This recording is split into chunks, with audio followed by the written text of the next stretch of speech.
Welcome to Washington Today on C-SPAN Radio for Tuesday, July 9, 2024. Senate and House Democrats meet privately to discuss President Joe Biden's reelection campaign, as some of those Democrats continue to raise questions about the president's health and ability to continue as the party's nominee.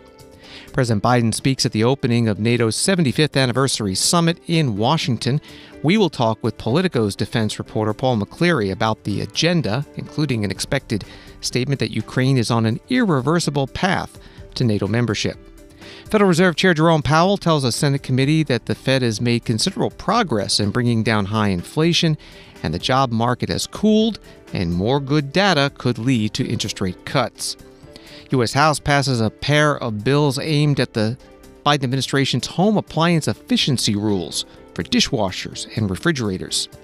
And former U.S. Senator Jim Inhofe, Republican from Oklahoma, has passed away at the age of 89. He retired 2 years ago after 28 years in the Senate.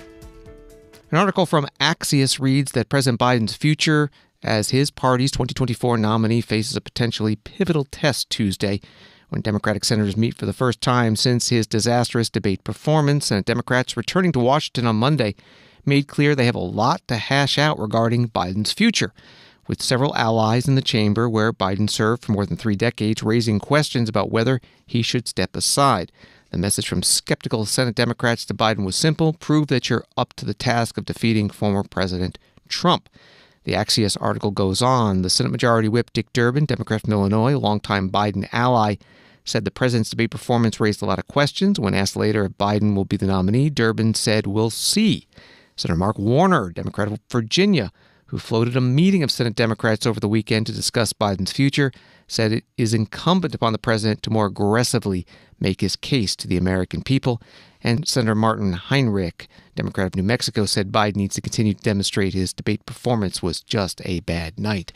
That was from Axios.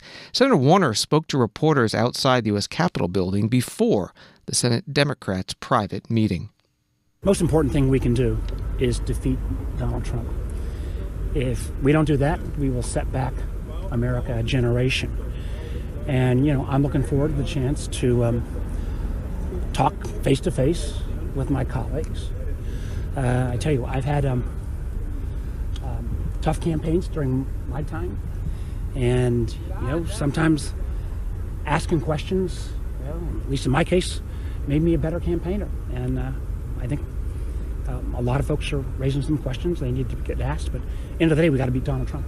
Are you concerned at all keeping it in this level of ambivalence, where there isn't a definitive step forward? Doesn't that weaken him as a candidate? Listen, this is the first time we've been able to get together, see each other face to face.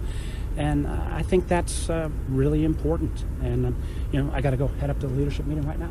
How concerning was the debate performance? Listen, I'm not going to go through that. I've had, obviously, lots and lots of input from folks across all walks of life, across Virginia.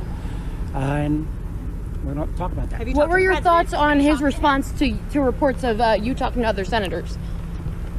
He said you don't have the same viewpoint. Do you agree with that? I'll let other senators weigh in. Senator Mark Warner, Democrat from Virginia, speaking to reporters outside the U.S. Capitol building this morning.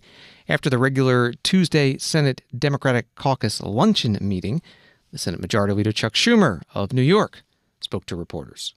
Are you confident that President Biden has what it takes to win in November and serve the next 4 years? As I've said before, I'm with Joe. Senator yes. Schumer. Do you expect, based on the differences of opinion in the Democratic Party about the president, his ability to serve 4 more years, that there might be a challenge at the convention? And if there is there the ability to throw out the virtual nomination? As I've said before, I'm with Joe. A few moments later during this news conference, Senator Schumer got another reporter's questions on that topic and gave the same answer. Senator Murray, who just left, made a statement last night saying that she believes that Biden needs to do more to demonstrate that he's strong enough to defeat Donald Trump, articulate a vision, and must seriously consider the best way to preserve his legacy. Do you agree with her sentiment? As I've said before, I'm with Joe. But Senator Schumer, doesn't it leave Democrats in a difficult position? The Senate Majority Leader Chuck Schumer, Democrat from New York, at a news conference today. The statement that was referenced from Senator Patty Murray, Democrat of Washington State, from Monday read, "I have deep appreciation and strong respect for Joe, who has led a historic first term as president. Still, we need to see a much more forceful and energetic candidate on the campaign trail in the very near future in order for him to convince voters he is up to the job at this critical time for our country. President Biden must seriously consider the best way to preserve his incredible legacy and secure it for the future." That was the statement from Senator Patty Murray. Story from Roll Call. House Democrats on Tuesday failed to reach a consensus about whether President Joe Biden should continue his bid for a second term, as he showed no signs of stepping aside. The caucus met for a much-anticipated and high-stakes meeting behind closed doors amid Democratic lawmakers and donors' concerns about Biden's sluggish debate performance on June 27th. Some have called on for him to step aside and let younger Democratic figures pursue the party's presidential nomination. That was from a Roll Call. A reporter asked Congressman Steve Cohen, Democrat of Tennessee, outside the meeting at Democratic National Committee headquarters in Washington, if they were all on the same page. He said they're not even in the same book. Are you all on the same page? No. What do you mean you're not on the same page? They're not even in the same book. Was there a consensus in the room? What's the outcome of that meeting? Congressman Steve Cohen, more from the Roll Call article. Congressman Lloyd Doggett, Democrat of Texas, who had previously called for Biden to step aside, said as he left the Democratic huddle that the debate cannot be unseen. He said the president has been running behind. We need a surge. We got a setback. He is a great man who has made a great contribution to the country, but he shouldn't leave a legacy that endangers us, that we surrender to a tyrant. But Congressman Lou Correa, Democrat of California, told reporters that voters chose Biden as their nominee, not us in the closed room. That was from Roll Call. Congressman Maxwell Frost, Democrat of Florida, spoke to reporters outside the meeting at DNC headquarters, referencing a virtual meeting that President Biden had with the Congressional Black Caucus Monday night. Should President Biden... Yes, after the meeting last night with the Congressional Black Caucus and after spending time on the phone with Anita Dunn and other campaign officials, I feel very reassured by the president's plan. There's been this narrative that since the debate, he has not been out. He's been out. The videos I've seen of people out campaigning has been Joe Biden. On the other hand, I've seen Donald Trump on his ass riding around in a golf cart disrespecting people. So I feel reassured about the campaign's plan. They're spending $50 million in the battleground states on ads, and he's going to be on the road talking about Project 2025 and the things people care about. So what do you make of the debate with young voters, though? It can. I was actually just this weekend out with a lot of young voters, and the thing people brought up wasn't Biden's age, but the fact that they're scared to death of Project 2025 and the far right wing. That's the same thing they kept bringing up. I'm going to be in New Hampshire this weekend for the campaigns. Congressman Maxwell Frost, Democrat from Florida, speaking to reporters outside the House Democratic Caucus meeting held at DNC headquarters in Washington. Among the House Democrats, the handful who have so far said they do not support Joe Biden to continue as the Democratic presidential nominee: Adam Smith, Angie Craig, Seth Moulton, Lloyd Doggett, Mike Quigley, and Raul Grijalva.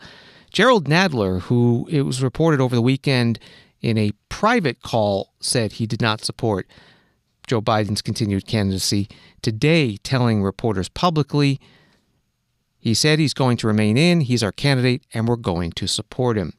But Seth Moulton still wants a new candidate, and Seth Moulton was interviewed on MSNBC after today's House Democratic members' meeting. I know that you just got out of that meeting, that first full caucus meeting since the debate. What was it like? I tell you, it was a really healthy debate. It's exactly what Americans should expect out of a political party.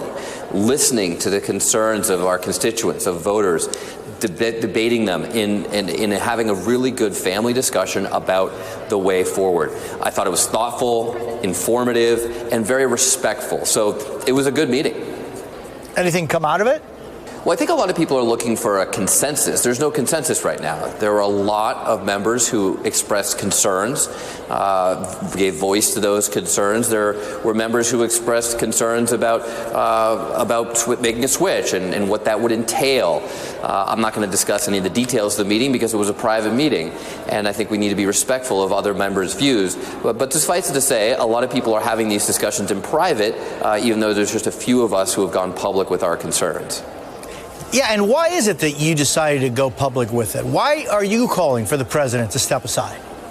Well, I'll tell you, first of all, it was a difficult decision. I've known the vice president for a long time. In fact, he was the first major politician to come up and support me, to actually campaign for me after a contentious primary in my first run for Congress. I've spent time having breakfast at his house when he was the vice president. I have a lot of love and respect for Joe Biden and for the incredible things he's done for our country. So I spent the first part of the week after the debate trying to have private conversations, reaching out to members of his inner circle, talking to folks in the White House and expressing my sincere concerns about his continuing in the race. But after those discussions didn't go anywhere, I decided it was time to go public and to share many of the concerns that so many constituents of mine have, because we understand the stakes. I know the president gets this too, but the stakes are so high in this race. We have to defeat Donald Trump. And when the polls are bad and getting worse, you can't just double down on a strategy. You need to have a change in strategy because we need to win. This is about defeating Donald Trump. That's the end of the game. Congressman Seth Moulton, Democrat from Massachusetts, interviewed on MSNBC. After the House Democratic Caucus meeting, the chair of the caucus, Pete Aguilar of California, held a news conference. You say you are clear-eyed when it comes to making sure that Donald Trump is not in the White House, and that's consistent with all Democrats. But it doesn't seem that everyone is clear-eyed about the future of this president. Can you address and characterize what those concerns are and attribute how you do get everybody on the same page? You know, our caucus meeting today was about listening to members. There was no instruction to get on the same page. We were talking about the importance, the twin goals that we have: preventing Donald Trump from ever setting foot in the White House and getting 218 votes for Hakeem Jeffries on January 3rd. That is the focus of House Democrats. You have heard us say before that unity is something that is so helpful to us. Unanimity is not the same as unity. House Democrats bring a different thoughts and ideas and viewpoints each and every day to this House chamber. We learn from that. We accept that. We accept each member's perspective. And our focus is to be unified. And we're unified that Donald Trump cannot win. And we are unified that Hakeem Jeffries needs to be Speaker to help the American public. Like it's more about Trump and not so much about Biden. Isn't that the issue here? That you guys are talking consistently about former President Trump and not advocating for President Biden, saying he's the guy who has to beat Donald Trump. Right now, President Biden is the nominee, and we support the Democratic nominee that will beat Donald Trump. That is a fact. That is where we are. And preventing Donald Trump from a disastrous reign where he can level Project 2025, where he can deport kids from families, rip families apart. That's what we want to prevent here. And that is the focus, in addition to ensuring that Hakeem Jeffries is a speaker. Congressman Pete Aguilar, Democrat from California, the House Democratic Caucus chair, at a news conference questioned by Fox News Channel correspondent Chad Pergram. Story from the Washington Times. While Democrats are soul-searching on whether to support President Biden as the Democratic nominee, House Speaker Mike Johnson and fellow Republican leaders view the president's tenure as a danger to the country. Polls and some Democrats in Washington have turned against Mr. Biden, something that Mr. Johnson said Republicans should enjoy politically, yet he's not enjoying the reality of it, arguing that Mr. Biden's condition is dangerous.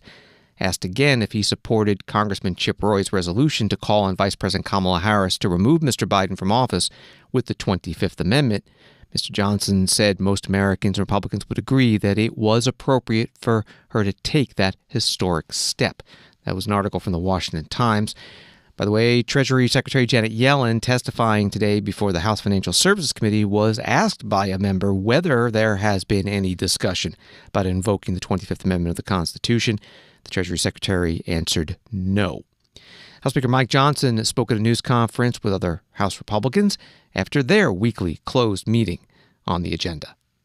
Thank you all for being here on what is, I believe, the smallest crowd ever assembled for a Republican press conference. I don't know where everybody is this morning. Oh, they're chasing down the Democrats for a change. This is a really interesting phenomenon. And the reason it's so noteworthy and the reason that most of the Hill press are following the Democrats around now. We had almost no one outside our conference meeting this morning. Normally, you're all there gathered in the hallways. They're busy because they're chasing down our Democrat colleagues and asking them about Joe Biden's mental acuity and their efforts to cover it up. And that's what it's been. I mean, we could give you example after example after example. It's all on tape. It's all on record. Everybody knows it. Democrats, our colleagues, for 3.5 years have been covering up this glaring problem. The staff in the White House have been covering it up, and so have the Democrats in Congress. Just last month, I brought a couple of examples. Representative Dan Goldman said Biden was sharper than anyone he'd spoken to and that he has, quote, a photographic memory, unquote. Representative Eric Swalwell said that Biden put many of us to shame with his energy. I mean, there are example after example after example, leading Democrats and noteworthy Democrats on the Hill who have not been in the dark about this. They've been saying things I think most of them understand is simply not true, and they've misled the American people. And this is dangerous. We have the NATO summit going on, the 75th anniversary of NATO here, all of our guests from around the world. What we're projecting from the White House is not strength right now, at a very dangerous time around the world. And that's why the American people are so alarmed by this. That's why the polls say that most of the Americans, people understand that Joe Biden is not fit for that office. And it's a terrible thing. The Democrats have misled us, and they need to be held accountable for that. House Speaker Mike Johnson, Republican from Louisiana, at a news conference today on Capitol Hill. White House physician Dr. Kevin O'Connor released a letter Monday night addressing questions raised by White House visitor logs showing Dr. Kevin Kennard, a Parkinson's disease expert, had visited the White House 8 times over 8 months. Dr. O'Connor said that President Joe Biden has not seen a neurologist outside his annual physical examinations. Dr. O'Connor also said that Dr. Kennard has been seeing patients at the White House for 12 years, quote, not because he is a movement disorder specialist, but because he is a highly trained and highly regarded neurologist with a very wide expertise that makes him flexible to see a variety of patients and problems. The White House Press Secretary Karine Jean-Pierre had tense exchanges with reporters during Monday's briefing after saying she could not confirm that information in her capacity as the press secretary. She held another news conference today. The president has made clear he's done talking about the debate. It is time to move on. Yeah. But some of his allies have made clear they're very much still in this wait and see mode. I mean, Senator Patty Murray saying he must do more to demonstrate he can campaign strong enough to beat Trump. Senator Durbin saying he's concerned whether this is just a one-off or a larger issue. So I guess, how worried is the president that despite his best efforts, he's not going to be able to close the book on these concerns? And Mary, I appreciate the question, but as you know, there are hundreds of members in Congress, hundreds. And I laid out a list of folks who have supported him. We've heard from Senator Coons, we've heard from Senator Fetterman. There's support there as well for him. And so we just want to make sure that we put that out there as well. We want the party united behind Absolutely, him, right? Absolutely. And look, Representative Gregory Meeks said, coming out of the Congressional Democrats meeting, said that they're united. And you just saw the Dem caucus leadership take questions from some of your colleagues over at the Capitol. So that is important as well to note. But look, he had a bad night. We've talked about it. He understands people's concerns. We have been out there, as we have been in previous months, but out there obviously in the past 10 days, more than 10 days now, since the debate. And you see from his engagement with everyday people on the ground, you see him with congressional members who are showing their support, speaking on behalf of this president while we're on the ground in that respective state or Commonwealth, being where we were in Pennsylvania on Sunday. And so we're just going to continue that. But look, what I can say is, look, we respect people's opinion. You just mentioned 2 senators that we were very proud working with over the past 3.5 years to get historic legislation done, and that's what we want to focus on. You're right, we do want to turn the page. You heard me say this last week. We want to get to the other side of this. We want to continue doing the work, and that's what the president's going to do. And just to be clear, does he have plans to talk with leadership against him? I don't have any calls. We don't have calls to read out or to preview. He is going to continue to engage. I just don't have anything right now to share at this moment. He talked to CBC, again, the Congressional Black Caucus members yesterday. They had a very, very good call, and so he's going to continue to engage. White House Press Secretary Karine Jean-Pierre during today's White House news conference. President Biden is in Washington today through Thursday for the NATO summit, and he plans to campaign for re-election in Detroit on Friday.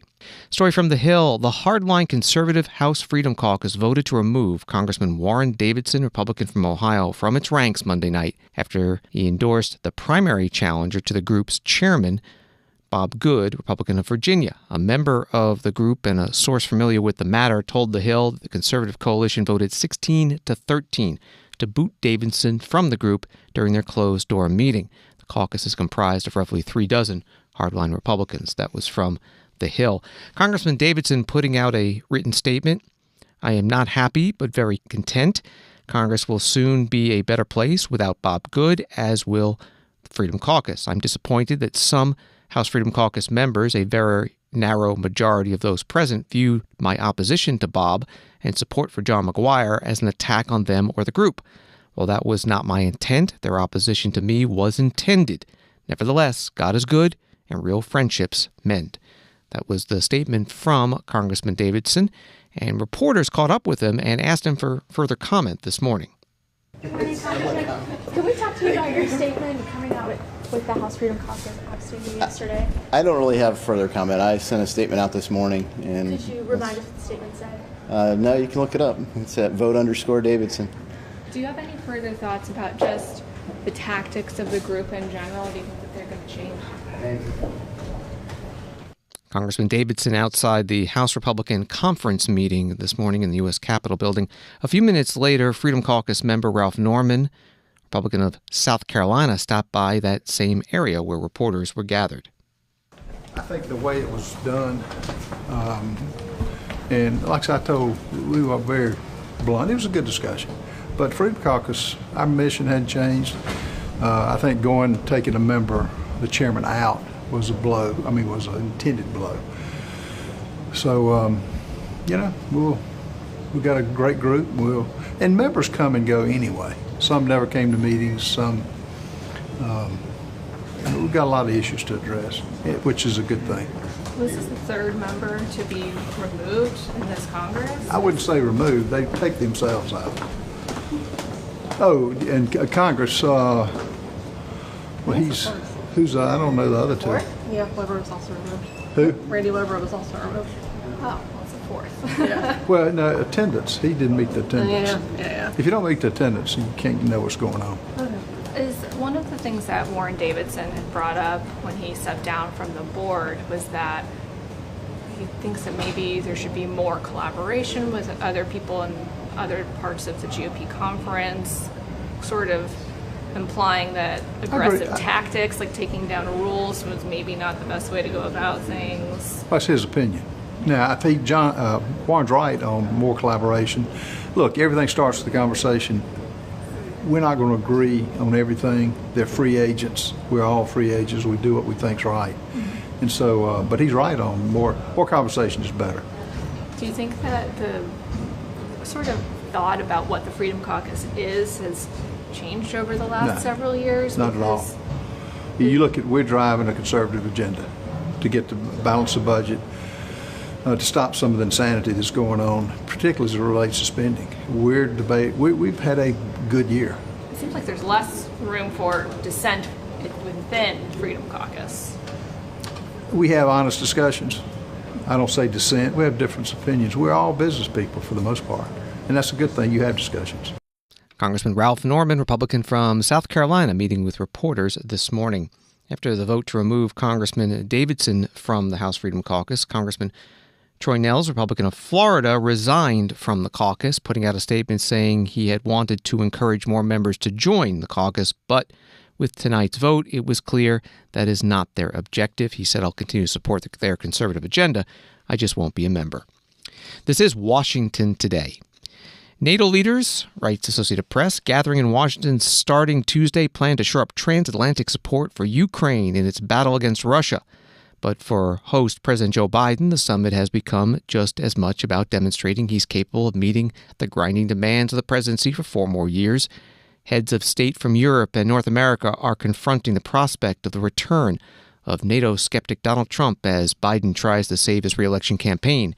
which has been in a tailspin following the stumbling June 27th debate performance against Trump. The president said his work at the summit, where NATO is celebrating 75 years, would be a good way to judge his continued ability to do the job. That was from Associated Press. Secretary of State Antony Blinken met with the Ukrainian foreign minister at the State Department. It is, as always, a great pleasure to have my colleague, my friend, Dmitry Kuleba here as we start the NATO summit, a summit that will further strengthen Ukraine's ties to the North Atlantic Treaty Organization and its path to membership. We've done a lot of work in recent weeks and recent months on that, and I think you'll see a very strong package emerge from the summit for Ukraine. More broadly, we've been working closely together to make sure that as things move forward, Ukraine has what it needs to stand strongly on its own feet, militarily, economically, democratically. And we're on a very good pathway to do just that. Ukraine's success as a strong, independent, successful country is the best possible rebuke to the aggression that continues to be committed by Putin and Russia against Ukraine, including just 24 hours ago an attack on the largest children's hospital in Kyiv, a hospital that I visited a couple of years ago when I was in Ukraine, visiting with children, some of whom had been victims of the Russian aggression, others cancer patients suffering other illnesses, being treated at this remarkable facility. And it's particularly despicable that we would see this attack on that hospital. But it just underscores the fact that the aggression continues.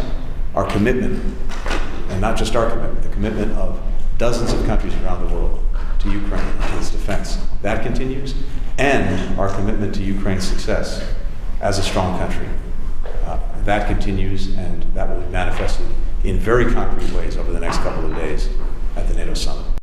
Secretary of State Antony Blinken at the State Department in Washington with the Foreign Minister of Ukraine.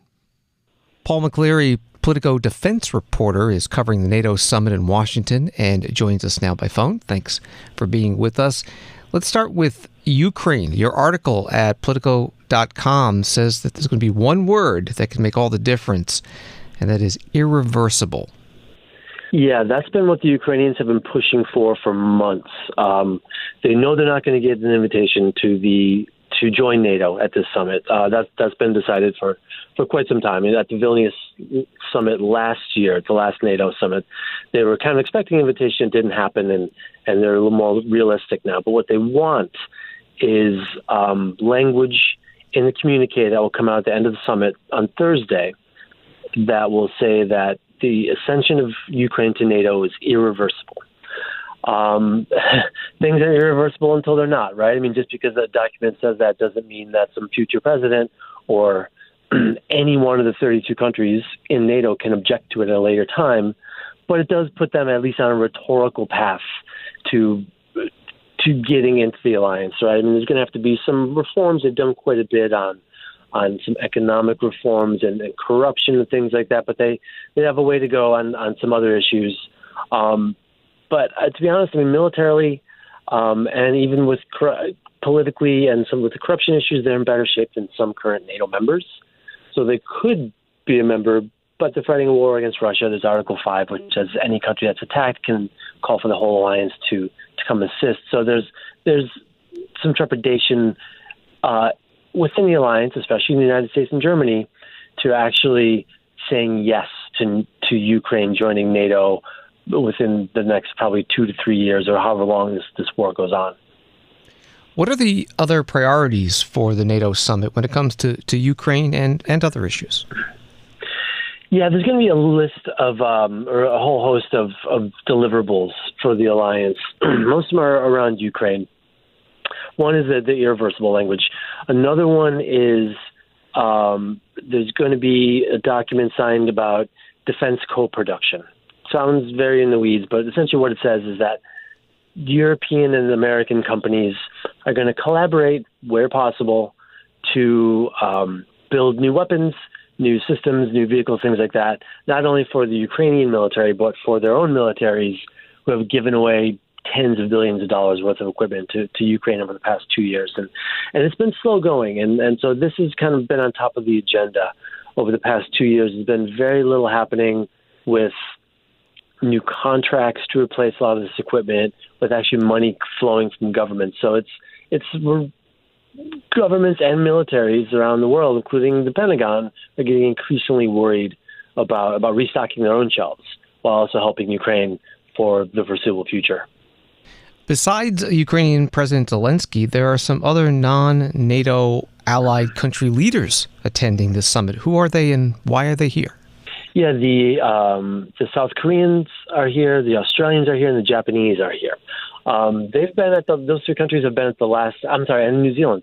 Those four countries have been at the last several NATO summits. NATO, before the invasion of Ukraine, NATO was making a real push to play more of a role in the Indo-Pacific and to partner more with countries in the Indo-Pacific. And part of that was to assuage the United States, first the Obama administration, then the Trump administration. Now Biden, who three administrations now who have desperately wanted to pivot U.S. attention diplomatically and militarily toward the Indo-Pacific to confront China, and just haven't been able to do it. One, because of the Russian invasion of Ukraine, two, the fight against ISIS several years ago during the Trump administration. Now there's Iran and the war in Gaza. So things keep happening to pull American attention away from this pivot to the Indo-Pacific that three successive administrations have wanted to conduct. And NATO's recognized that, and they want to help where they can. I mean, some countries already have. Canada, the UK, France have sent some ships to the South China Sea, helping the United States there patrol the South China Sea. So there's some movement, but those countries in the Indo-Pacific obviously are not part of NATO, but they're partner nations, and that Europe wants to collaborate with more closely. We're talking with Politico's defense reporter Paul McCleary. A lot of news articles are putting this NATO summit against the backdrop of the U.S. presidential election between Joe Biden and Donald Trump. How much will that affect the discussion? What have you been hearing? It's a question that comes up in every interview. And the leaders I've spoken to, understandably, have been very cautious about weighing into U.S. domestic politics at all. But when you speak to people off the record or on background, there's real worry about U.S. domestic politics and how uncertain it is and what's going to happen in the United States in November. And frankly, Joe Biden's health over the next several months of his administration, whether he runs or not. There's after the recent debate, everyone in European capitals watched the debate, and they're concerned. Publicly, they'll say they've had meetings with President Biden, and they're confident. They're confident in his staff, but privately, just as Democrats are kind of defecting and calling for Biden to leave the race, there's real worry in Europe over the direction of the United States. And a final question: what is it like covering a NATO summit in Washington? It's hot. It's much hotter than it normally is in European capitals. There's a big heat wave this year, so it's much the same as everywhere else. I mean, there's dinners, there's cocktail parties, there's side events. You're running back and forth between embassies around town. So that stuff is mostly the same. I think our domestic politics adds just casts somewhat of a pall over a lot of this. I mean, as I said, like Jens Stoltenberg, the Secretary General of NATO, won't admit it, but there's worry about that. But it's other than that, once you enter the convention center, the Walter E. Washington Convention Center in downtown Washington, there's security around, and you're in any NATO capital once you get in here. Paul McCleary, Politico defense reporter. Find his articles at Politico.com and on X at Paul McCleary. Thank you very much. Thanks a lot. And Washington Today continues in a moment. Hi, I'm Susan Swain. This summer, I'll be on the air from Milwaukee and Chicago for C-SPAN's live gavel-to-gavel convention coverage. It's been a mainstay of our network since 1984. What has changed in recent years is C-SPAN's funding, now challenged by the many homes who have opted to cut the cord. This summer, an anonymous donor is generously helping support C-SPAN with a matching gift campaign. Every dollar given will be matched up to $25,000. Please consider giving to support our No Commentary convention coverage and all of C-SPAN's public affairs programming. To learn more or to make a donation, find us at cspan.org/donate. Thank you. Welcome back to Washington Today, available as a podcast on the C-SPAN Now mobile app, which is free, and wherever you find your podcasts. The Federal Reserve, writes AP, faces a cooling job market as well as persistently high prices, Chair Jerome Powell said in testimony Tuesday to Congress, a shift in emphasis away from the Fed's single-minded fight against inflation of the past 2 years that suggests it's moving closer to cutting interest rates. The Fed has made considerable progress toward its goal of defeating the worst inflation spike in 4 decades, Powell told the Senate Banking Committee. Inflation has eased notably in the past 2 years, he added, though it still remains above the central bank's 2% target. Powell pointedly noted that elevated inflation is not the only risk we face. Cutting interest rates too late or too little could unduly weaken economic activity and employment, he said. That was the reporting from the Associated Press. C-SPAN covered this hearing. Here is Chair Powell before the Senate Banking Committee, questioned by Jack Reed, Democrat from Rhode Island. You said in your opening statement that labor markets appear to be in a better balance.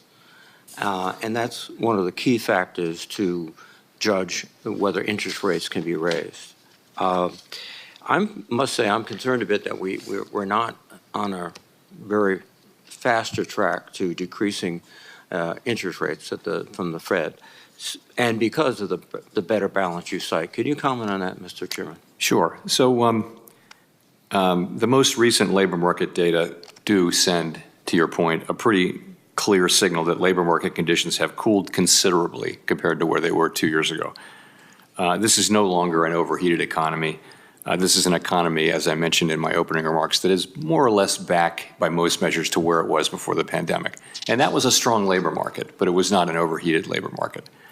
So I think the upshot of that really is that we're well aware that we now face two-sided risks and have for some time. But now the labor market appears to be fully back in balance. We know that if we move too quickly, we risk unnecessarily hampering economic activity and possibly interfering with the ongoing expansion. We know that if we move too slowly, that we may undo the good we've done. Well, actually, it's the other way. If we loosen policy too late or too little, we could hurt economic activity. If we loosen policy too much or too soon, then we could undermine the progress on inflation. So we're very much balancing those two risks, and that's really the essence of what we're thinking about these days.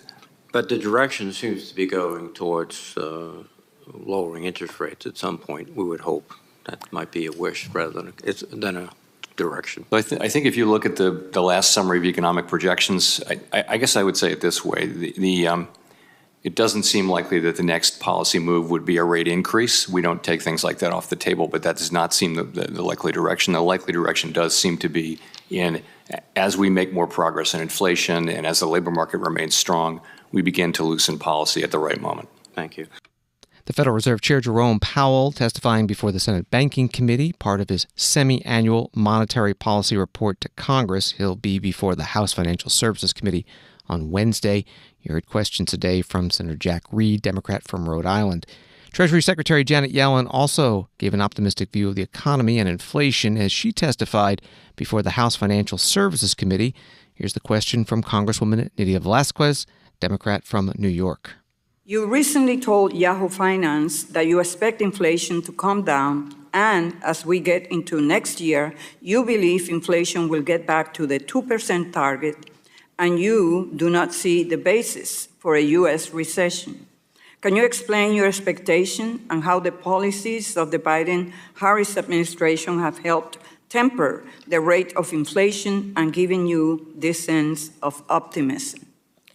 Well, I'm optimistic because I believe that the big inflationary impulse that we saw in 2022, largely it was global and it largely reflected supply problems stemming from the pandemic and its impact around the world. And due to the work of the Biden administration and firms in the economy and the pandemic being resolved, many of those supply issues are now fully resolved. So much of the pressure has diminished. On top of that, we have a strong labor market that has attracted many new people into the labor market. Labor supply has surged, and although the labor market was initially very tight, now we have a strong labor market, but one with fewer pressures that would create inflationary concern. So inflation is coming down. The measure the Fed focuses on is now running at 2.6% over the last year, and I believe that it will continue to come down over time. Rents and housing costs continue to leave it higher than we would ideally like. Yeah. And it'll be a while before our housing costs come down to a more normal level, but that process is in train. Treasury Secretary Janet Yellen testifying before the House Financial Services Committee. The question from Congresswoman Nydia Velázquez, Democrat from New York. On Wall Street, the Dow down 52, NASDAQ up 25, S&P up 4. The House today passed two bills that a roll call article reports block stricter energy efficiency standards for dishwashers and refrigerators as Republicans continue to push against the Biden administration's updates. The refrigerator bill from Congresswoman Marionette Miller Meeks, Republican of Iowa, and the dishwasher bill from Congressman Nick Langworthy, Republican from New York, would prevent the Energy Department from finalizing or enforcing standards that are not technologically feasible or economically justified. Bills would also prevent the standards from being implemented unless they result in a significant conservation of energy, and the department determines they will not increase consumer costs. That was from the roll call article. Here's some of the debate on the House floor on the dishwasher bill and Congressman Langworthy. Mr. Speaker, I rise today in support of my bill, the Stop Unaffordable Dishwasher Standards Act, which will put the brakes on the Biden administration's relentless assault on efficient, affordable, and reliable appliances for everyday Americans through overbearing regulations. When Congress enacted the Energy Policy and Conservation Act of 1975, the goal was straightforward: encourage a more efficient use of energy that is both practical and cost efficient. But the Biden administration has abused and twisted this law beyond recognition to serve the radical, woke, environmental agenda of the far left. They're not just out of touch. They're making life more expensive for hardworking Americans. In fact, the Biden administration's own analysis of the proposed rule for the new efficiency standards admits that it would take more than 12 years for an American family to see $17 in savings. $17 over 12 years. And that's if their dishwasher lasts that long, which is really doubtful. This is a textbook example of big government overreach. Now, here's the bottom line. Our country is in the midst of a historic affordability crisis. Millions of Americans cannot afford to buy their first home or even save for a rainy day. And what does this Biden administration do? They pile on more regulations, more requirements, and higher standards onto the most basic household appliances. Congressman Nick Langworthy, Republican from New York, on the House floor. Opposing this bill, Congresswoman Kathy Castor, Democrat from Florida. When the Department of Energy creates new efficiency standards, whether it's for dishwashers or other appliances, it does so in collaboration with industry, with the support of industry and appliance manufacturers. The final standards for dishwashers were adopted in April, and they reflect the recommendations from the Association of Home Appliance Manufacturers. That's a trade association of 30 leading appliance makers. Second, they've said that this is a mandate, that all Americans, you have to go buy these dishwashers. Well, Americans are smart. They know that's not true. If you want an inefficient dishwasher or you want to return to the days of hand washing your dishes, that's your right to do so. But it is important that we prod appliance makers to be more innovative, to be more efficient. The guiding star, in fact, it's called Energy Star, is to save consumers money, to cut pollution, to help put a little more money back into their pockets. Congresswoman Kathy Castor, Democrat from Florida, on the House floor. The House passed this bill to prevent the Energy Department from implementing the new dishwasher efficiency standards by a vote of 214 to 192. A second bill that would do the same thing for refrigerator efficiency standards passed the House 212 to 192. Both now head to the Senate. The Oklahoman newspaper reports that James Inhofe, the firebrand Republican U.S. Senator whose political career covered 6 decades, died Tuesday following a brief illness. Inhofe, 89 years old, was a longtime public official serving in the Oklahoma legislature as mayor of Tulsa, in the U.S. House of Representatives, and most recently in the U.S. Senate. That was from the Oklahoman. Senator Inhofe gave his farewell speech on the Senate floor in 2022 as he resigned mid-term after 28 years in the Senate. When I first came to the Senate from the House, after I gave a very spirited speech on the Senate floor, Senator Byrd came up to me and he said, "Young man, the Senate doesn't work like the House. Let me tell you about the Senate." Now, that date happened to be November the 17th, 1994, which was my 60th birthday. And until the day he died, I was still the young man.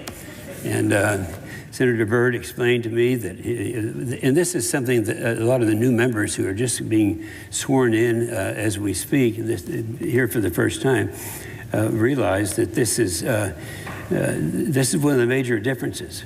If you make enemies in the Senate, you're wiped out. And that's not true in the House. And I spent a lot of years in the House before. Former Senator James Inhofe, Republican from Oklahoma, from C-SPAN's video library in late 2022, part of his farewell speech as he was leaving the Senate after 28 years. James Inhofe has died at the age of 89. An AP article describes him as a conservative known for his strong support of defense spending and his denial that human activity is responsible for the bulk of climate change. Senator Mitt Romney, Republican of Utah, posting today on X, Jim Inhofe was a dedicated public servant, and his leadership as chairman of the Armed Services Committee was key to advancing our national defense. I'm grateful to have served alongside him in the Senate, and I offer our prayers and condolences to his family and loved ones. Thanks for listening to Washington Today. Subscribe to C-SPAN's free evening newsletter, Word for Word. You'll get the stories making headlines in Washington sent to your inbox every day. Sign up at cspan.org/connect. Have a good night.